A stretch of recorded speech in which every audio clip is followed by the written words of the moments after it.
For years, I would use just a computer on my home network as a file server and just share files through it, or just share files in general throughout all the computers on my home network. But then as NAS prices started to drop, NAS, network attached storage devices, that would be enclosures with hard drives inside them that could be accessible anywhere on the network. As prices started to come down, they became a bit more practical for me to use on the home network, and without having to relegate any one particular computer to act as that centralized file server. Now, some of you guys may be using a Windows Home Server or something like that. Maybe you're using a Linux box to serve up your files. You may think about getting a NAS server or a NAS device, whether it's considered a server or not. And one option for you is potentially found with Synology. That's SYNOLOGY. And I've got a box here in which it sits the Disk Station DS207 Plus. And they claim that it is a ultra high performance. Now, I don't know what that means. I don't know, in comparison to, other network attached storage devices. I'm not exactly sure how they've measured that or decided to measure that or state that. But it is a NAS server. Get this. RAID 1 and 0 support right out of the box. They've got a design that keeps the drives cool and it keeps the whole unit quiet. Active Directory support, encrypted network backup, encrypted FTP, remote file management within a web browser. Thank you so much. You can even do website hosting right here. It is a server with support for MySQL and PHP, which is kind of neat if you're into that, if you wanted to do that. You can access it, let's see here. Well, you can access it anywhere on your network, FTP, Active Directory, let's see here, encrypted, blah, blah, blah, got all that stuff done. It's also got support, well, hell, let's just unbox it, Well, that was easy. It's not like I'd done that before. I'll get back to the box in a second. The front is quite interesting. You've got a variety of lights that would indicate power status as well as independent disk status. Then right below those lights, you have a USB port, but not any old USB port. If I plugged in a removable media, USB stick, and then pressed this button right next to the port, it would copy the items from this to the hard drive. So anything that you attach by USB and press the button to, it'll suck all that data off, put it on the hard drive. Just think about what you can do with that. Think about that. Think about how easy that is. And then it's on your network. It's in this thing. Then right here below it, they decided to put an eSATA port, which of course external SATA drives. And I have one of those that I've never really attached anywhere on my network because I don't really have any eSATA ports. I'd have to get another adapter to connect to my Mac Pro, and of course a lot of the Macs, most of the Macs, well, all the Macs really don't have that support out of the box, at least through external means. eSATA, to be able to plug in an eSATA cable with a drive. So that's kind of nice. I don't know why they put it up front necessarily, but I'm glad that they put it there. And then on the back, you've got the fan. You've got a couple of USB 2.0 ports in which you could plug like a printer, or another device. And you've got your gigabit Ethernet, and then of course power.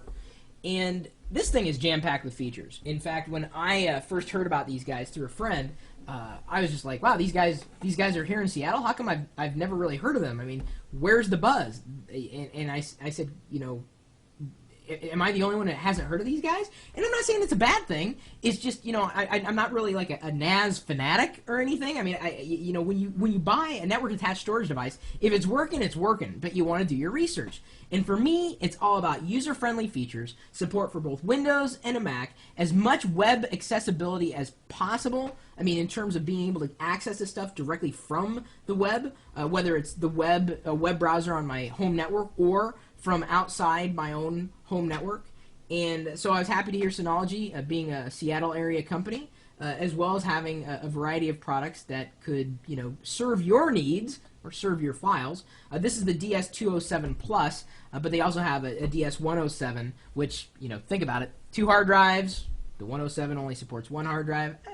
Sounds good to me. The DS207 Plus runs for right around $350, but I believe you may be able to get it for a little less than that, especially if you shop around for a coupon. I think running here on the side of the box, you can't read the writing, and even sitting inches away from it, I can barely read the writing. They've got a nice little map. They say, hey, you can plug in USB speakers to this thing, a USB printer, a digital media adapter. There's potentially a remote. You can plug it into a wireless router. You can plug it into a TV set with a digital media adapter, so you can run all your data through here. In fact, it may even support some network cameras. How's that?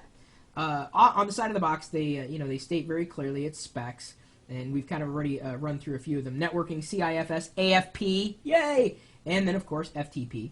I believe it also supports Samba. That kind of goes without saying. ADS and NT4 support, if you're into that. It's got FTP over SSL or TLS, HTTPS, FTP auto blocking uninvited IPs. The file system, it'll support ext3, Go Linux, FAT, or NTFS. So there you go, Samba for Mac users. Applications, it's got PhotoStation 2 with video, PHP MySQL Web Station, Download Station, UPnP Multimedia Server, iTunes Server, File Station, Audio Station, and the software, the installer comes on a disk here.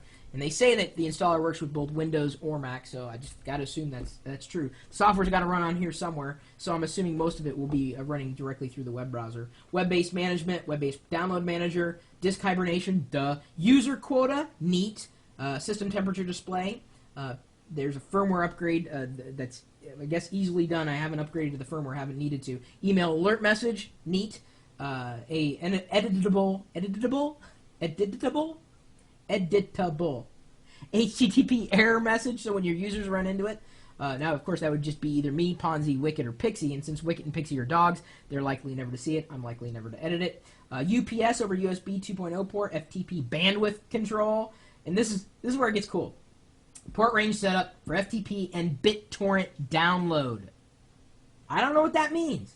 I don't know, but I can tell you this. This is the first box I've ever seen on my desk, certainly, that's hardware inside that has BitTorrent written on the side of the box.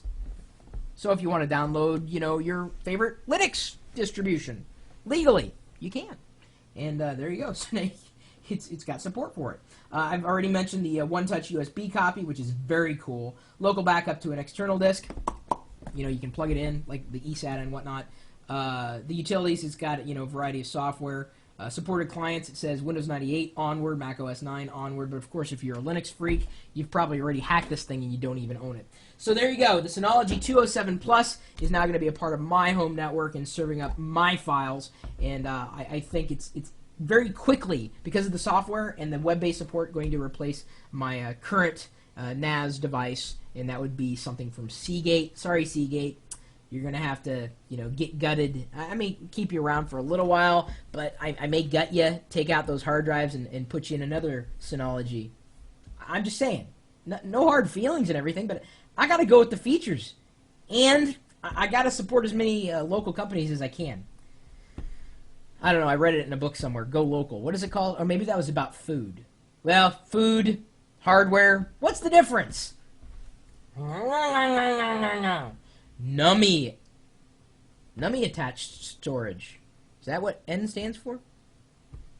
My email address is chris@Pirillo.com. Maybe you know of another cool local Seattle area company that's doing neat things in the world of technology.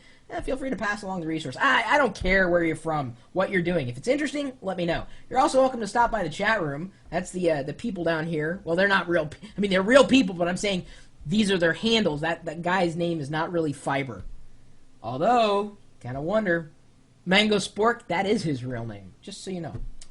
Anyway, the chat room's streaming in conjunction with this live video feed that's also streaming 24 hours a day, 7 days a week. We're typically talking tech at live.Pirillo.com. We'll see you later.